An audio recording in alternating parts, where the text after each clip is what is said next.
I bought a house in Italy. I know this is quite some news. If you have been following my channel, you know that the last 2 years I have been a heavy proponent for medical tourism in Colombia.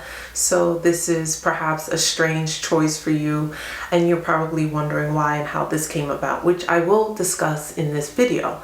Needless to say, I still love Colombia, and Colombia is still a viable and rich choice if you're considering becoming a medical tourist, or if you're considering relocating from the United States or Canada to South America. I have a lot of content regarding why that might be a choice for you. Colombia is a very vital and important country when it comes to medical tourism, but my decision to purchase real estate in Italy has all to do with my personal journey, which I will share in this video. So why Italy? Where did this come about? I studied abroad in Italy when I was a student at university at New York University many years ago. So I had first-hand experience what it was like to live in another country, and I had a wonderful immersion experience. And when I was departing Italy, I knew I wanted to return someday. I had no idea how. And so it was something that stayed in my heart for a very, very long time. If you have a young person that you know, if you have a young college-age student, I heavily encourage them to consider studying abroad. That is a place where I became a woman. I learned so much about myself. I learned self-confidence. I learned what it was like to navigate in a country alone, not speaking the language fluently, and how to figure out my way. So it helped me develop self-efficacy that I could not learn anywhere else. And so it's a very enriching opportunity. So I encourage you to encourage all young people to partake in that journey. So in terms of study abroad, how I got the opportunity to study abroad was that I minored in Romance languages, specifically Spanish. And so I did not fill out the application in time in order to enroll in the Madrid Study Abroad program. And so I was unable to attend their program. But the Italian Study Abroad program was still open. But the prerequisite was that I had to take 1 semester of Italian language. And so I had to hurry up and register, because if you know anything about university, there's a short window in which you can register and drop classes from your schedule. So I remember this was like the 2nd week of classes. So I had to quickly enroll, get all the material, the books I needed to begin learning Italian and attending classes. And the class was at 8 in the morning. So it wasn't like an ideal time for a university student, but nonetheless, I love languages, so it was no effort for me to enroll in it. And I had a basic understanding of Romance language and grammar, so it was relatively easy for me to use my skills from knowing Spanish and add Italian to it. So I had a wonderful Italian professor, did the application process, prepared myself to move abroad the following January, did the visa process. And back then there was no GPS. Was there internet? There was email, but internet wasn't as robust as it was now. The visa application during that time was all paper application, and there was no appointment that you could set an appointment. It was first come, first serve. So because the Italian visa was so popular that I had to wake up 3 o'clock in the morning before they cut off allowing any more appointments and any more attendees in to process their visa application. So I remember taking the train. It was like November.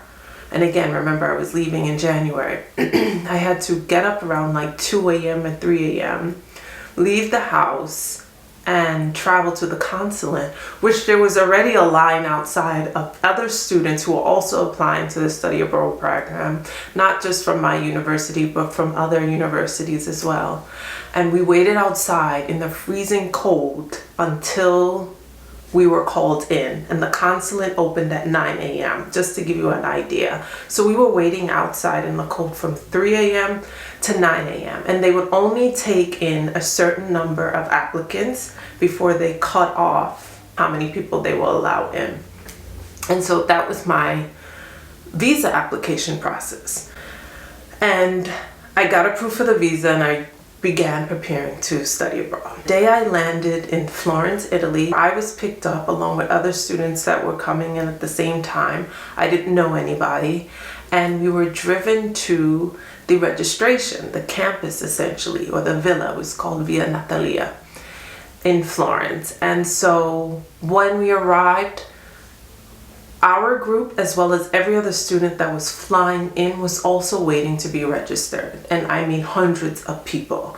And I remember the line. It was like hundreds of people in front of me. Some students were like sleeping on the floor. Everyone was exhausted because this was like a 10, 12-hour flight. Somehow or another, NYU had a program that was open to other international students at different universities. So we were processed, given a map, and told to find our way home. A few of us found out that we were living in the same vicinity, and we decided to make the journey home together with our luggage, mind you, our luggage and this map. And we were just walking through the streets to find our way home. It was about a 2-mile walk. We had not done any exchange, so we had no money to take a bus. We had no idea how to do a cab because we had no local currency. Nonetheless, we found our way home. And so I say it's a place I became a woman because I had to come out my comfort zone. And daily it was coming out of my comfort zone and becoming acclimated to the environment and learning about myself. I loved Italy. It left an impression on me in my heart, and I knew one day I wanted to return, but I had no idea how. And so I returned to the United States, completed my studies, went to law school, and began my profession. But in 2018, I became extremely restless with what was going on in New York City. The city was going through a strange period, and it was what we can see now, like the beginning of a degradation of the city. The city was filthy. It was dirtier than it's ever been before. There was a rise in crime. There was a rise in homelessness, and I just started to feel unsettled and unsafe. And so I was like, I always thought I would end up living in New York City once I embarked on my career and I started making money, that there was no other place that I wanted to live, and I just loved the energy of the city. Well, this love of this energy of the city existed no longer. I resented the place. I began to resent it so strongly because everything became so difficult. Just carrying groceries was arduous. Getting to and from work was just impossible. I would have to wait for 3 or 4 trains to pass before I can get on the train just to get to work or just to get home because they were so crowded. It got to a point where I would take the local bus, and I lived relatively close to where I worked. I worked on 51st and 5th Avenue, and I lived on 109th and Broadway, technically the Upper West Side of New York. And so it should take me 25 minutes door to door to get to work. But it was taking me upwards of an hour because of the crowded trains forcing me to have to wait. So I decided to take the local bus, which took an hour and a half sometimes, hour and 45 minutes. But it was still easier than forcing myself on this overcrowded train. It was so much easier to wait out in the cold, a slower pace to get to work, and admiring the scenery along Riverside Drive. Unbeknownst to me, this restlessness said to me, I think I want to begin thinking about leaving the US. But I had no plan.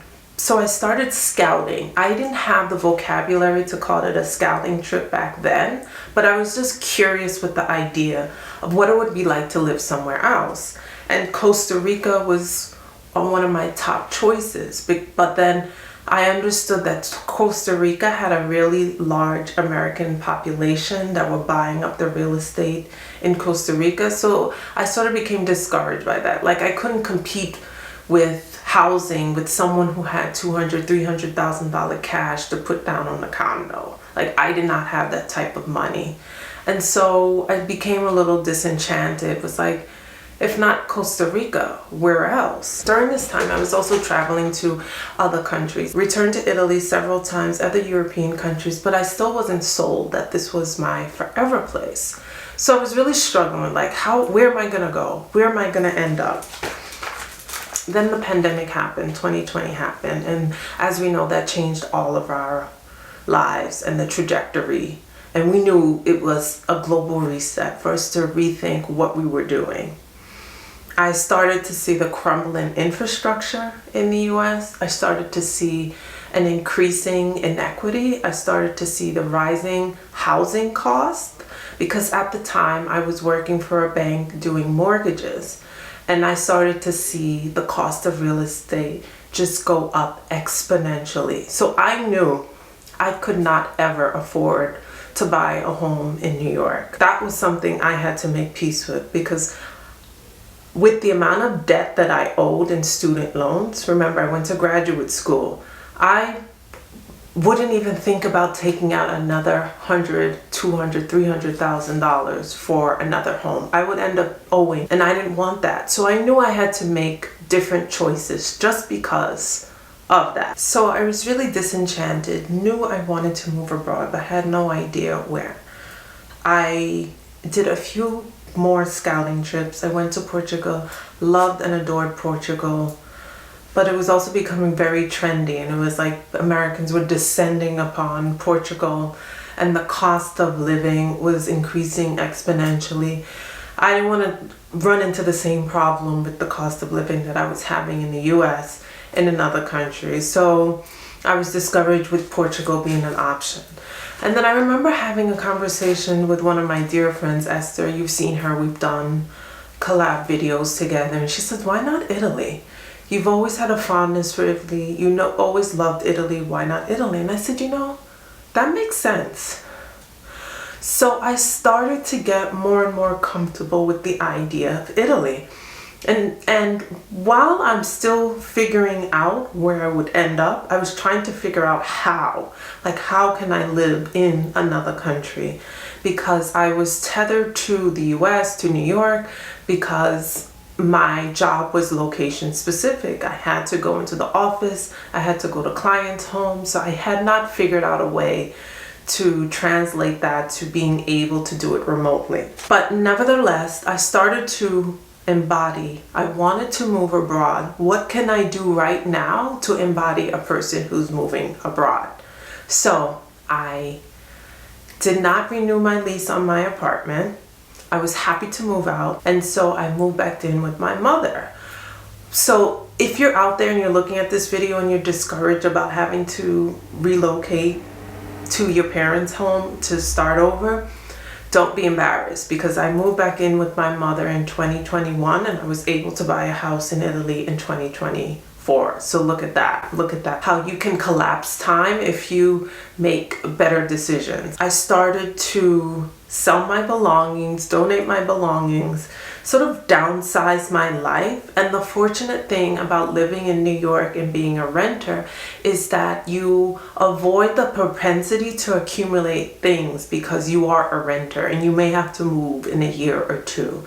And so it discourages you from amassing things, because you have to think about having to move this when the time comes. So that's one of the plus sides, is that I was almost preparing, unbeknownst to me, along the way over the last few years, by not having loads and loads of things that would make it difficult for me to downsize or declutter. I didn't have a story regarding my belongings, and so I could part with them relatively easily. And then I began consuming more move abroad content, like Stephanie Perry. She's one of my favorites, who spoke about being a nomad and her journey of just disconnecting from the US and her reasons for doing that. So I really started to immerse myself in other people who were making this journey. And so I started to feel like I can do this, and it started to change my consciousness. Again, I still had no idea how, because my job was location specific. I did not have a trust fund. I did not have a house that I could rent out and live off the income. And I didn't have a husband at the time. So I knew I had limited options. So I had to make a strategic move. One of the issues that I do have with the move abroad content is that they don't lay out any steps for people like me and you to figure it out. They just say, oh, I got sick of the US and I just went on this nomadic journey because I got sick of it. Like, that's not enough for me. I want a place where I can develop roots. I want a place where I could take a shower twice a day. I want a place where I don't have to pick up and leave in a few days. Like, that just would be too much for my nervous system, especially being from New York. I wanted a place where I can exhale for a long period of time and where I can develop roots. And so that was the delta I saw with the move abroad content, which I'm going to offer you something regarding that later on in the video, so stay tuned. I also knew, so as we discuss all that background, I knew I didn't want to rent. So I knew I wanted Italy. I knew I didn't want to rent. Why is that? Because I had a lot of poor experience with landlords in New York, and I also thought about the security element, and I wanted security for myself. And for the most part, real estate is security, especially for a woman.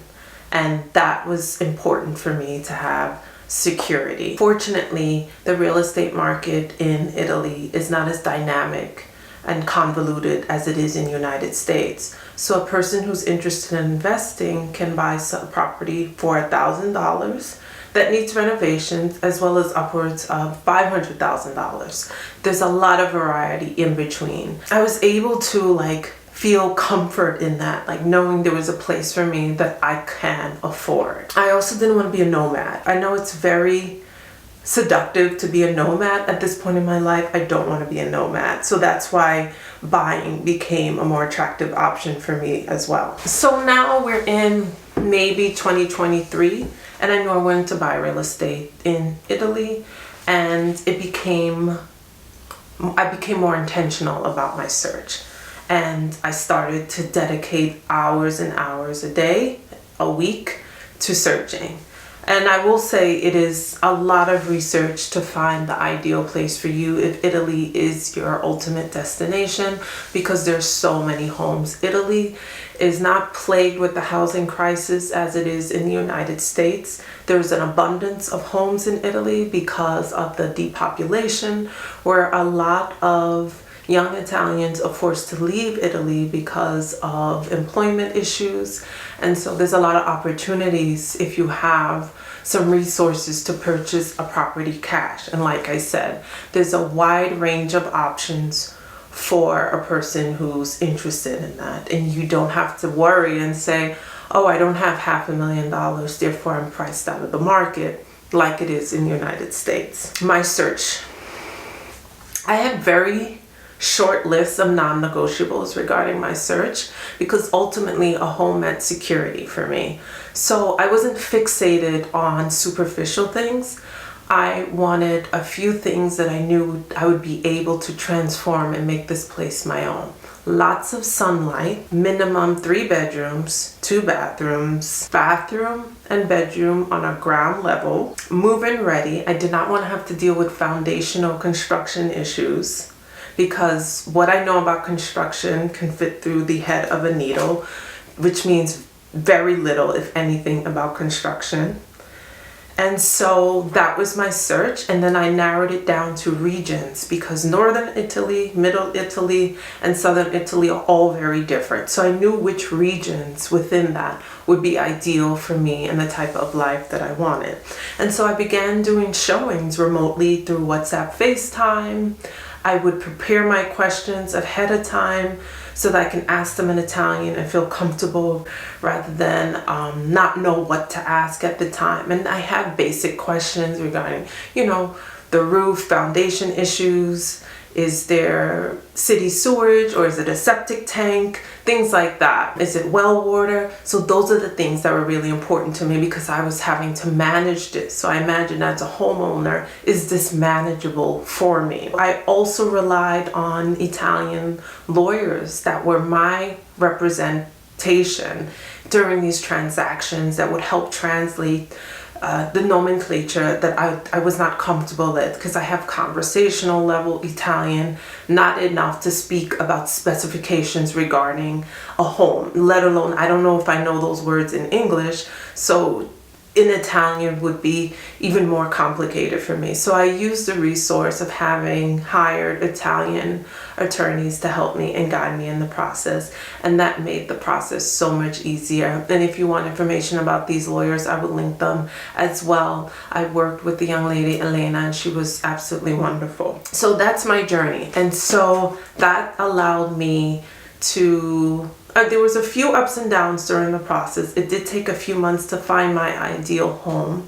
The last home where I finally put in the offer, from offer to signing, took about 30 days, smooth sailing regarding sending the money and things like that. And I did have like a couple of moments where I was like, oh, am I making the right thing? Like, what if it's a scam? Of course I went through that. And I remember telling my mom, up until when we traveled to Italy and the closing was the following day, I was like, what if it's a scam and I lost all my money? And she's like, well, trust the process. If it is a scam and they steal your money, trust your ability to be able to figure it out. And I was like, that makes sense. I'll be able to figure it out. But needless to say, none of that arised. And that was just the devil. So everything worked out perfectly. I was handed the keys to my home, which I'll insert. And so I want to offer you, because I made this journey and was able to figure out how to move abroad, I want to offer you the opportunity to work with me. If you're curious about moving abroad, not knowing where to start, I will go through the steps to get me to this point, whether you want to rent or whether you want to own, how I bridge the delta between, I don't know where I want to begin, but I want to move abroad. So there is a free guide for you to cover some basic steps if you're considering moving abroad. And then I have a more comprehensive course where week by week you get to work through different exercises to bring you closer to your goal. I need steps. I'm an attorney. I need to follow like one by one. Okay, what do I need to do next? I'm really good at that. And so I think most people are like that. I can't deal with things in the abstract as well as I can deal with steps. Just like a weight loss plan. If you tell me this is what I have to eat for the next 30 days and do this exercise, I could do that. No problems. I don't even have a story about what you're telling me. And so I want to share these steps with you and the opportunity to work with me. And I'm still figuring out a lot of stuff too, but I made this big step and I want to share it with you. So if this is something that you're considering, please send me a message. Please subscribe to my newsletter and think about signing up for my course to work with me one-on-one, week after week, to bring you closer to your goal. Also, as I mentioned earlier, my medical tourism entity is still available. If you're considering medical tourism and you're curious about Colombia as a scouting trip, there's an opportunity for you to also explore if you're dealing with the anxiety of critical medical care. I implore you to begin thinking about medical tourism as an option for you for your health care. If you're a senior, I especially want you to begin thinking about that. And if you are a middle-aged person with senior parents, this may be an option for you. I've done follow-up videos about the cost of medical care in the United States, how it has caused crippling debt for many Americans. Medical tourism is a solution to that. All of that will be linked in the description box. And thank you for allowing me to share my journey with you. Hope you found it interesting. Please don't forget to like and subscribe, share, and I'll see you soon. Bye-bye.